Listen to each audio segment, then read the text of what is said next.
ದೇಶದ ಸುಭದ್ರತೆ, ಜನಸಾಮಾನ್ಯರ ಸುರಕ್ಷತೆ ಜೊತೆಗೆ ಆರ್ಥಿಕ ಪ್ರಗತಿಗೆ ದೇಶಕ್ಕೆ ನರೇಂದ್ರ ಮೋದಿಯವರ ಆಡಳಿತ ಮತ್ತೊಮ್ಮೆ ಅವಶ್ಯಕತೆ ಇದ್ದು, ದೇಶದ ಹಿತ ದೃಷ್ಟಿಯಿಂದ ಮತದಾರ ಬಿಜೆಪಿ ಮತ್ತು ಜೆಡಿಎಸ್ ಮೈತ್ರಿಕೂಟದ ಅಭ್ಯರ್ಥಿಗಳಿಗೆ ಮತ ಚಲಾಯಿಸಲಿದ್ದಾರೆ.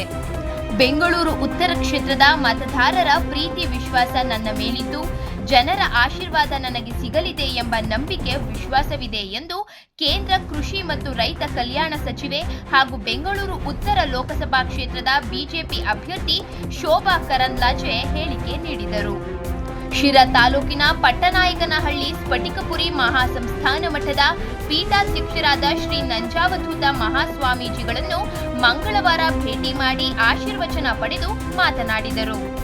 ಕೇಂದ್ರ ಸರ್ಕಾರ ರೈತರಿಗಾಗಿ ನೀಡಿದ ಕಿಸಾನ್ ಸನ್ಮಾನ್ ಮತ್ತು ಫಸಲ್ ಭೀಮಾನಂತಹ ರೈತರ ಪರ ಯೋಜನೆಗಳು ರೈತರಿಗೆ ವರದಾನವಾಗಿದ್ದು, ರಾಜ್ಯ ಸರ್ಕಾರ ಎಷ್ಟೇ ಗ್ಯಾರಂಟಿ ಯೋಜನೆಗಳನ್ನು ಜಾರಿ ಮಾಡಿದರೂ ದೇಶದ ಹಿತದೃಷ್ಟಿ ಮೋದಿ ಅವರ ಆಡಳಿತ ಮೆಚ್ಚಿ ಜನ ರಾಜ್ಯದಲ್ಲಿ ಜೆಡಿಎಸ್ ಮತ್ತು ಬಿಜೆಪಿ ಮೈತ್ರಿಕೂಟವನ್ನು ಬೆಂಬಲಿಸಲಿದ್ದಾರೆ. ಎನ್ಡಿಎ ಮೈತ್ರಿಕೂಟ ಕೇಂದ್ರದಲ್ಲಿ ಮತ್ತೆ ಆಡಳಿತ ಚುಕ್ಕಾಣಿ ಹಿಡಿಯಲಿದೆ ಎಂದರು. ರಾಜ್ಯ ಒಕ್ಕಲಿಗರ ಸಂಘದ ಖಜಾನ್ಸಿ ಸಿಎಂ ಮಾರೇಗೌಡ, ಬಿಬಿಎಂಪಿ ಮಾಜಿ ಸದಸ್ಯ ಆಂಜಿನಪ್ಪ, ಬಿಜೆಪಿ ಮುಖಂಡ ಧನಂಜಯ, ಸುಧೀರ್, ರಮೇಶ್, ನಾಗರಾಜು, ಪ್ರಕಾಶ್ ಸೇರಿದಂತೆ ಹಲವಾರು ಮುಖಂಡರು ಉಪಸ್ಥಿತರಿದ್ದರು.